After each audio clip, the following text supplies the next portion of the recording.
오늘 말씀을 전해야 되는데 가정에 대한 말씀을 좀 나누려고 합니다.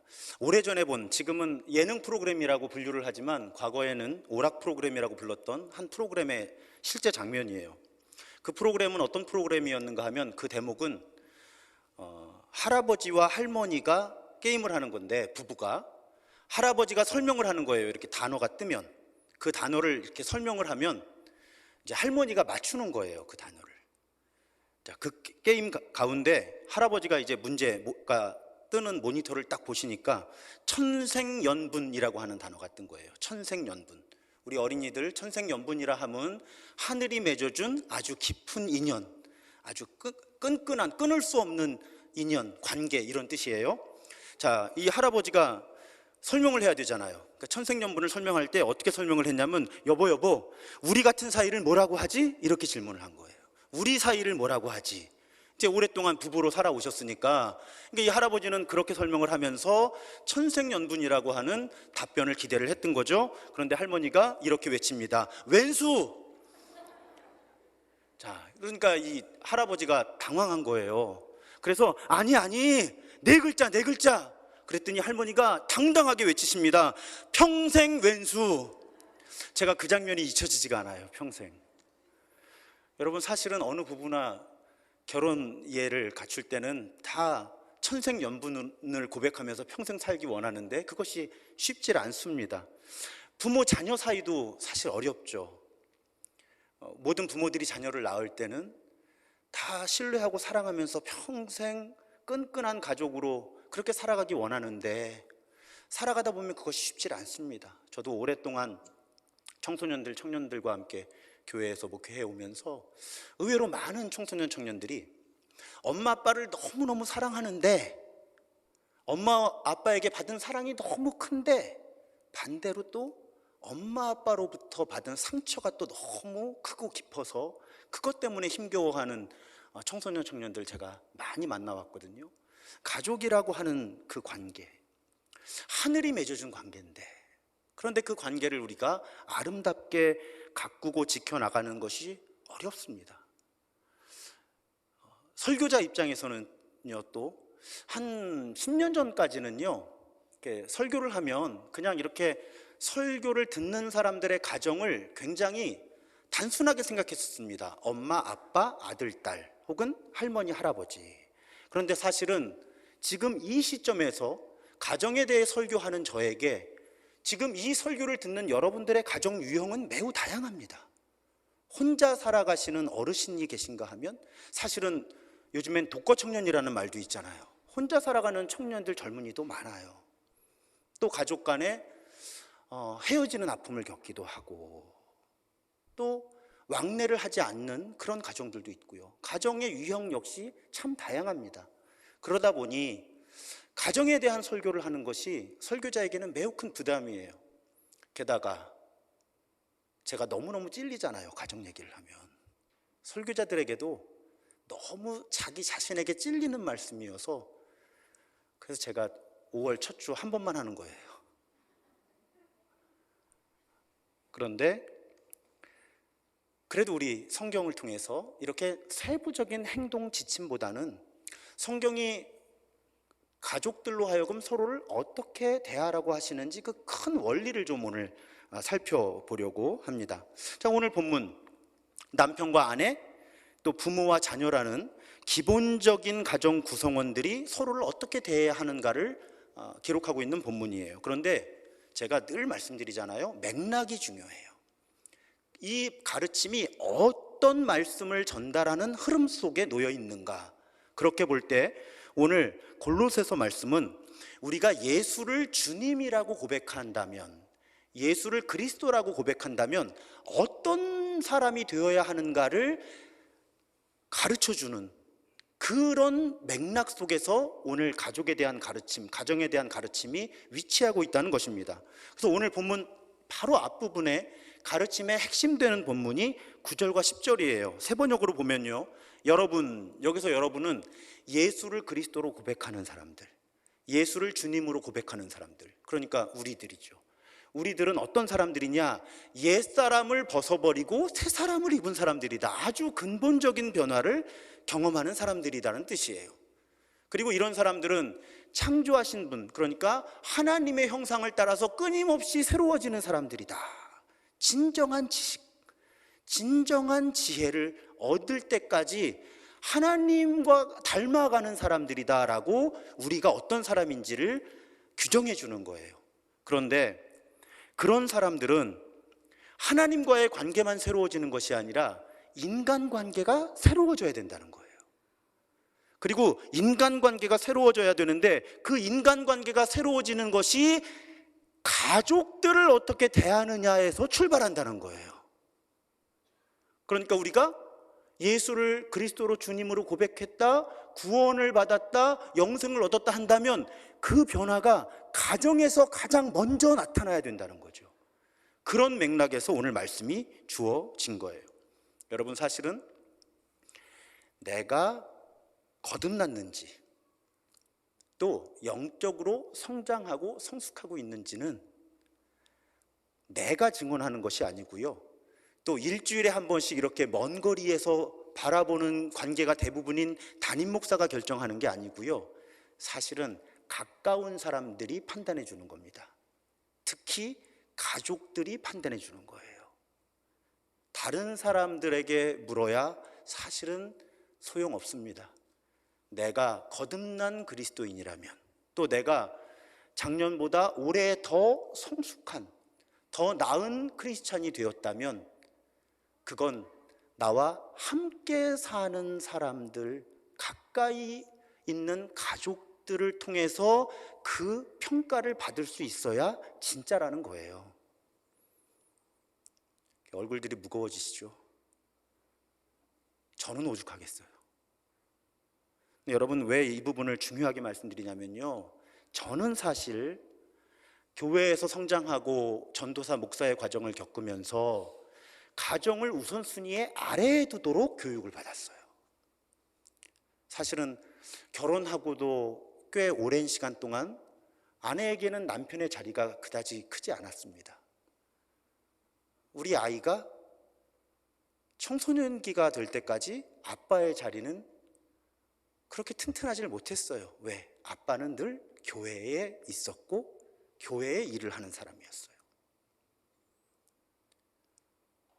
제가 이 생각을 바꾸게 된 것은 성경 때문입니다.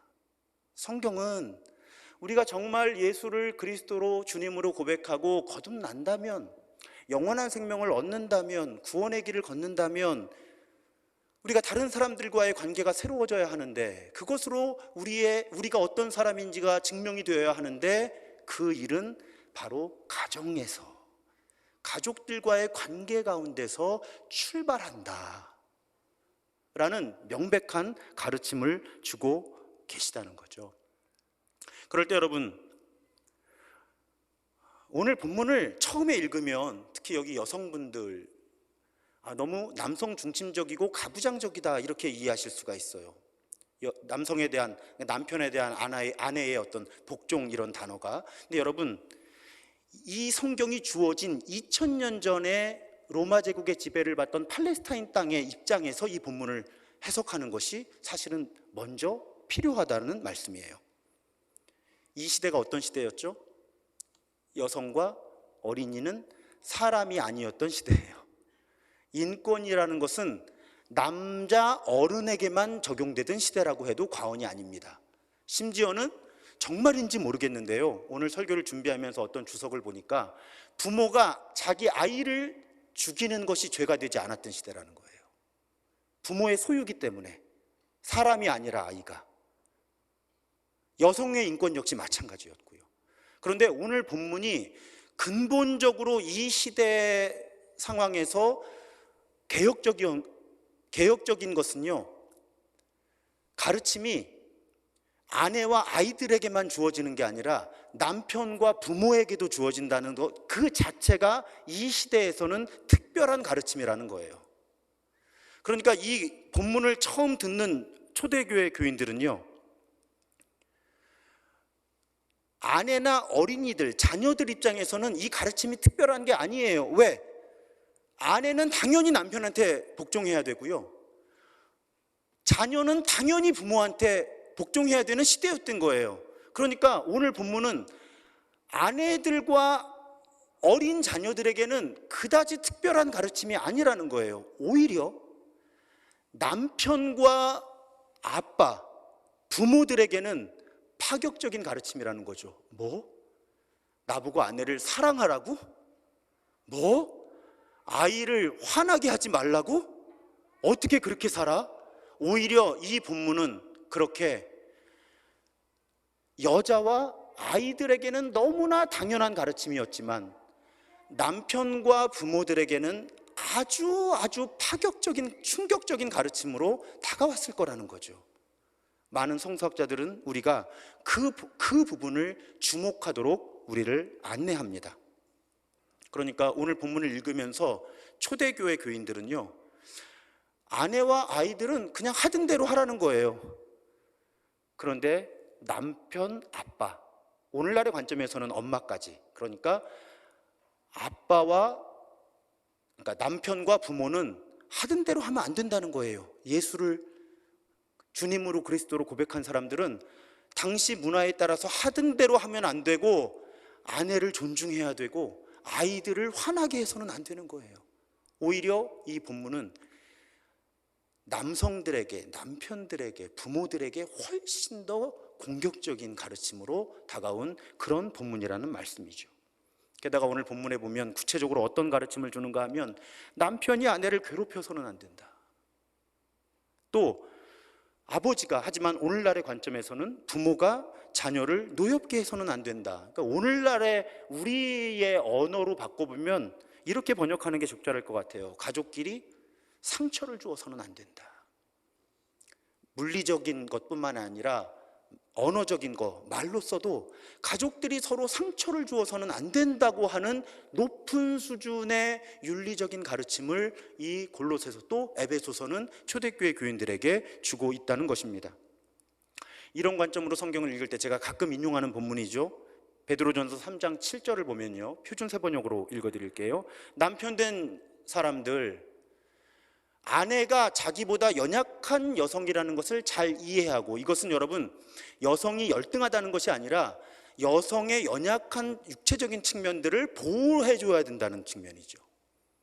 그리고 아내를 함께 살아가며 생명의 은총을 함께 상속받을 사람으로 여기고 존경하라.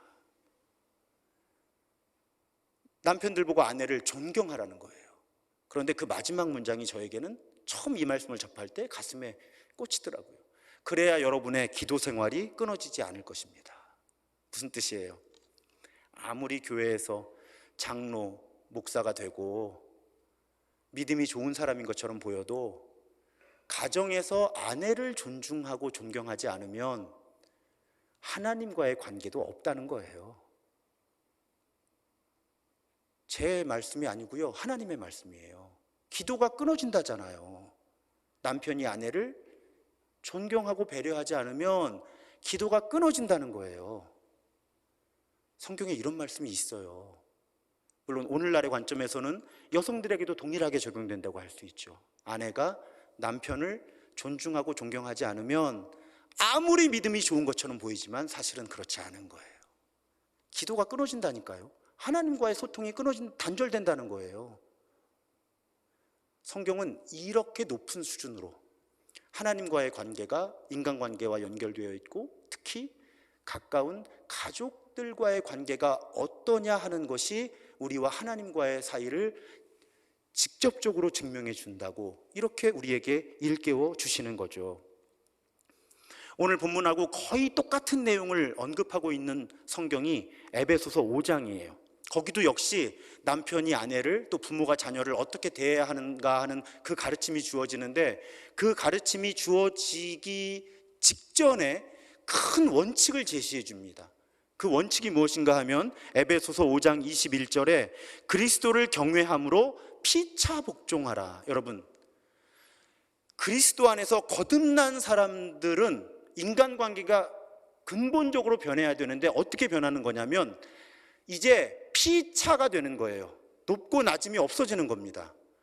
피차 복종하는 사람들이 되어야 한다는 게 큰 원칙으로 주어진 다음에 아내는 남편에게 복종하고 남편은 아내를 사랑하고, 이것이 그 다음에 위치하는 거예요. 그러니까 제일 큰 원칙은 크리스천이라면 높고 낮은 사람이 따로 있지 않고 서로 섬겨주는, 서로 복종하는 사람들이 되는 것이 크리스천의 인간관계다 하는 큰 전제를 가지고 가정에서 남편과 아내가 서로 존중하고 부모와 자녀가 서로 존중하고, 그 흐름으로 말씀이 이어지는 거예요. 그래서 여러분, 가정뿐만 아니고요, 교회도 마찬가지예요. 성도들이 담임 목사에게 복종하고 순종한다 할 때 동일한 원칙이 적용되는 겁니다. 담임 목사도 성도들을 복종하고 순종해야 하는 거예요.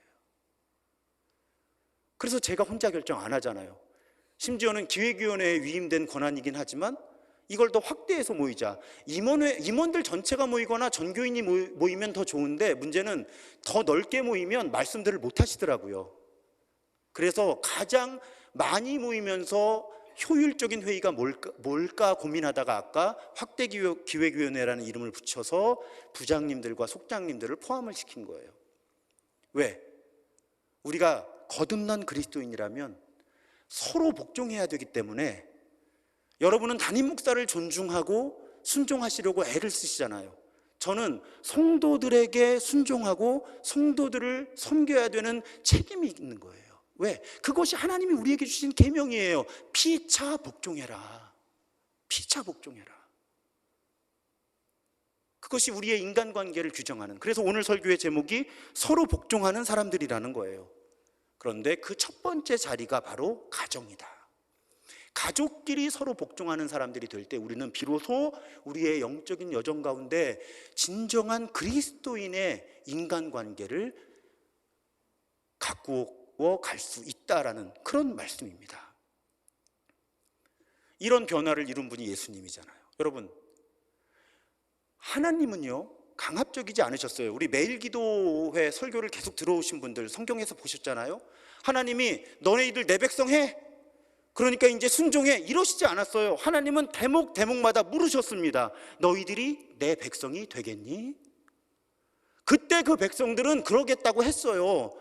그래서 하나님께서 주신 율법을 지키겠다고 약속을 했다는 거죠. 하나님은 일방적이지 않으셨어요. 물으셨어요. 여러분, 하나님이 우리를 크리스찬으로 부르실 때도 강압적이지 않으셨습니다. 이방 안에 있는 모두는 사실은 자기 의지를 가지고 기독교인이 되기로 결심한 거잖아요. 그 하나님은 결코 우리에게 강압적이지 않으셨고요, 심지어는 사람으로 오셔서 십자가에서 죽어주십니다. 하나님이 낮아지셔서 우리를 섬겨주신 거예요. 그래서 예수님은 당당하게 말씀하신 것입니다. 마태복음 20장에 보면 너희 중에 누구든지 크고자 하는 자는 너희를 섬기는 자가 되고 너희 중에 누구든지 으뜸이 되고자 하는 자는 너희의 종이 되어야 하리라. 본인이 그렇게 하셨거든요. 그래서 본인을 따르는 사람들은 낮아져서 서로 섬겨야 한다. 오늘 설교의 제목대로 하면 서로 복종하는 사람들이 되어야 한다. 예수님이 그렇게 일깨워 주신 거예요. 우리가 황금률이라고 부르는 가르침 기억하시죠? 마태복음 7장 12절에 그러므로 무엇이든지 남에게 대접을 받고자 하는 대로 너희도 남을 대접해라. 이것이 율법이요 선지자다. 여러분 이제 다 아시죠? 율법이요 선지자라고 하는 표현의 의미는 성경 전체의 가르침이다라는 뜻이에요. 그러니까 성경 전체가 규정하는 인간관계의 원리는 대접받고 싶으면 대접해라. 남편으로서 존중받고 싶으면 아내를 존중해라. 부모로서 존중받고 싶으면 자녀를 존중해라. 아내로서 존중받고 싶으면 남편을 존중해라. 자녀로서 존중받고 싶다면 부모를 존중해라. 그것이 성경을 통해 우리에게 주어진 관계의 원리라고 하는 것입니다. 여러분, 우리의 영적인 성숙은 분명히 다른 사람의 형편과 마음을 헤아리는 능력과 비례합니다. 영적으로 성숙해진다는 건 다른 사람의 마음을 헤아릴 수 있는 능력이 깊어지는 거예요. 다른 사람의 형편, 말하지 못하는, 말할 수 없는 형편을 헤아리는 능력이 깊어지는 때 우리는 비로소 그것이 그 사람이 영적으로 성숙하고 있다고 말할 수 있는 겁니다. 이건 성경의 원리예요. 이것이 쉽지 않은 것은 부모 자녀 간의 생각의 차이가 얼마나 큰지, 남편과 아내의 생각의 차이가 얼마나 큰지, 시대가 변하면서 점점 더 그 간격이 벌어지잖아요. 여러분, 이런 메시지를 담은 좀 오래전의 영상이긴 한데 영상 하나를 잠시 보시겠습니다.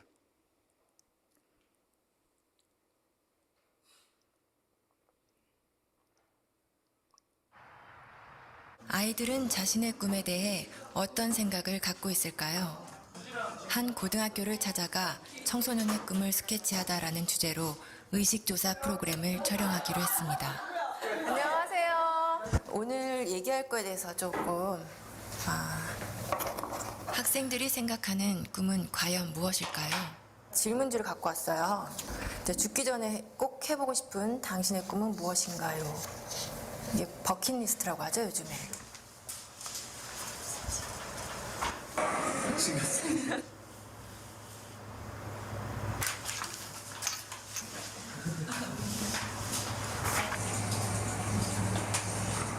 학교 운동장에 농사 짓기? 이런 것도 있네요. 여기서 우리는 두 번째 질문을 해보았습니다. 앞으로 살 날이 1년밖에 남지 않았다면 당신의 꿈을 이루는 것과 5억 원이라는 돈을 선택하는 것 중에 어떤 걸 선택할 것 같아요? 꿈이요. 제 이름을 세상에 알리고 죽는 게 의미 있다고 생각합니다. 꿈을 이뤄서 5억보다 더 많은 돈을 벌면 돼요. 나 1년밖에 안 남았는데 끝까지 해야죠. 제가 먹고 싶은 치킨 먹고 튀기면서 살 거예요. 꿈은 솔직히 5억보다 더 큰 가치가 있다고 생각이 돼요. 잠시만요.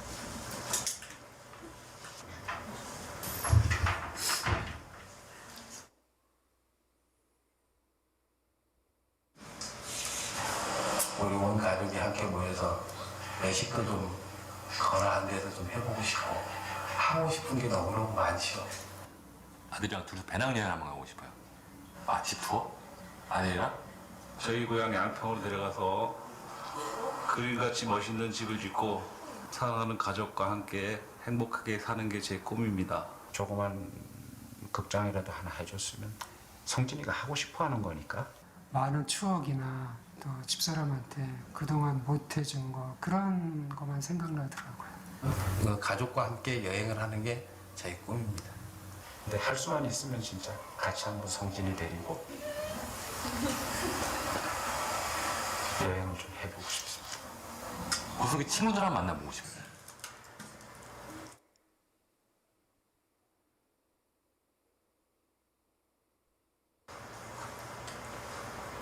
그러니까 제가 하고 싶은 걸 포기하고 5억을 선택하느냐? 지금 같으면 5억을 선택하겠습니다. 결론적으로 돈을 선택해서 주는 게 좋겠죠, 뭐나. 그건 당연히 5억은 가족을 위해서 선택하겠죠. 그 아버님이 좀 장병에 돌아가셨거든요. 그러니까 고통을 좀 많이 받으셨어요. 금전적인 고통을 많이 받았어요, 식구들이. 제가 한번 아파 보니까 주변은 다 피해갔고 가족이 제일 중요하더라고요.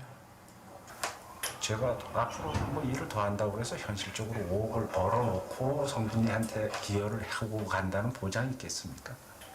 5억을 선택하면 남겨진 가족들한테는 도움이 될 수 있으니까 저가 하고 싶은 일을 포기할 수 있죠. 그거를 대가로 한다면. 구체적인 얘기를 한다면 아들이 이제 뭐 자기가 생활하는데 뭐 사회생활하는데 기초자금이라도 뭐 될 수 있었으면 좋겠고. 저뿐만 아니라 모든 부모들이 똑같은 생각을 갖고 있을 것 같은데요. 그렇죠. 저는 아빠고 가장이니까. 아버지들의 꿈은 아이들의 꿈과는 조금 달랐습니다. 자신의 꿈보다 가족을 가장 먼저, 가장 많이 생각하는 가장이라는 이름의 아버지. 아빠 사랑해요. 그 곁에 항상 함께하겠습니다. 사랑해요. 아빠 사랑해요. 아빠 사랑해.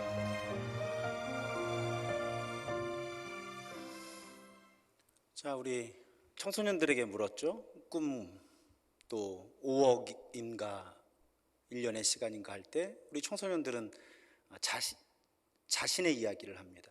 그런데 동일한 질문을 받은 아버지들의 단어 속에서 빠지지 않는 단어는 가족이죠. 자, 우리 청소년들이 잘못된 걸까요? 미숙한 걸까요? 여러분, 이 영상을 보여드린 건 절대로 그런 메시지를 드리기 위해서가 아니에요. 입장이 다르니까 다른 생각을 하는 거죠. 전 아이 때는 저렇게 반응하는 것이 지극히 정상적이고 건강하다고 저는 봅니다. 내 꿈이 소중하고 5억보다 1년이라는 시간이 더 소중하고. 그런데 부모가 되고 어른이 되면 입장이 달라지는 거예요.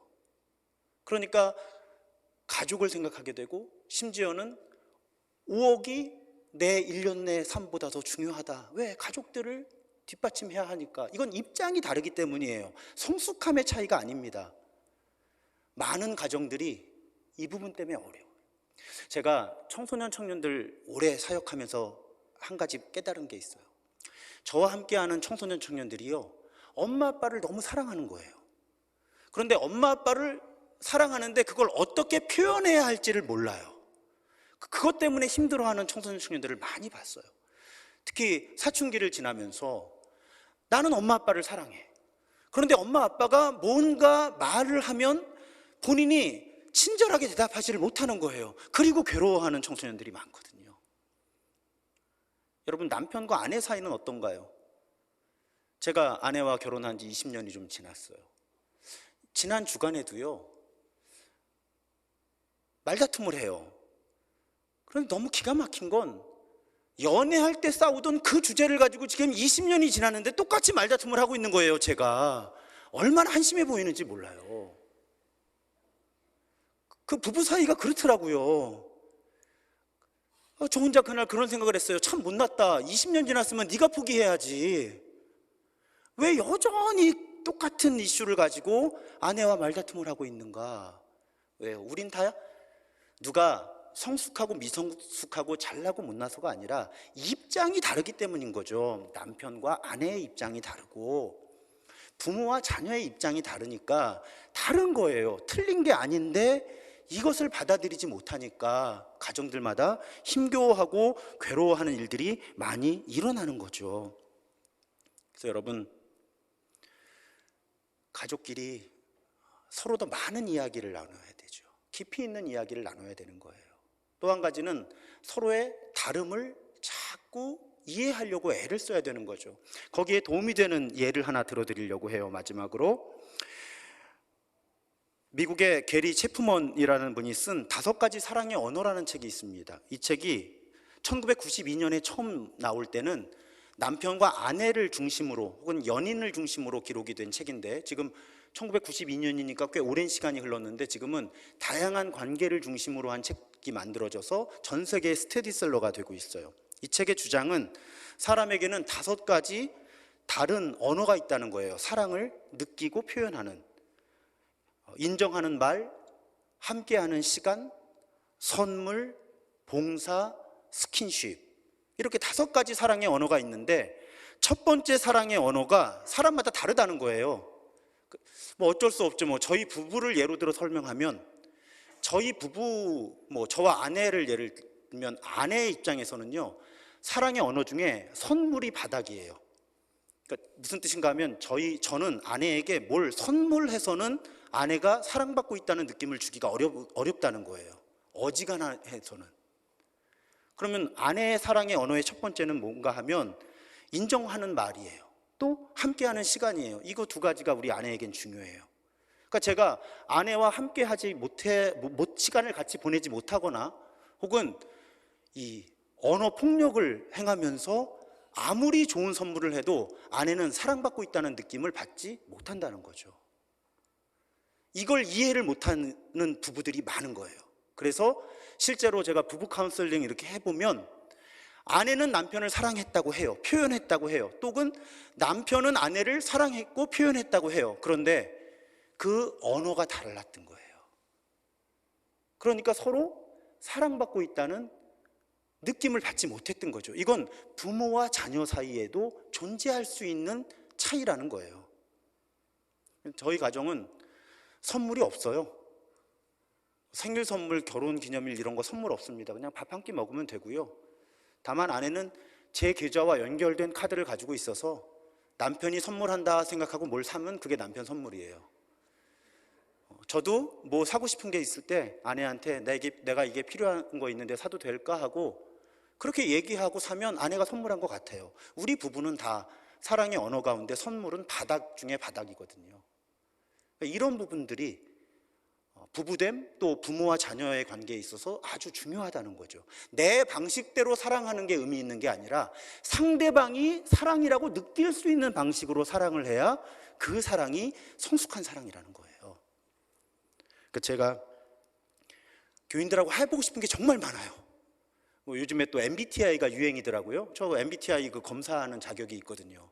좀 교인들 신청 받아서 특히 가족이나 이렇게 가까운 분들 이렇게 그룹을 짜서 좀 MBTI를 같이 하면서 좀 이야기 나눠보고 싶기도 하고 또 이 책 가지고 부부 워크숍을 해보고 싶기도 해요. 해보고 싶은 게 정말 많아요. 여러분 5월 가정의 달이죠.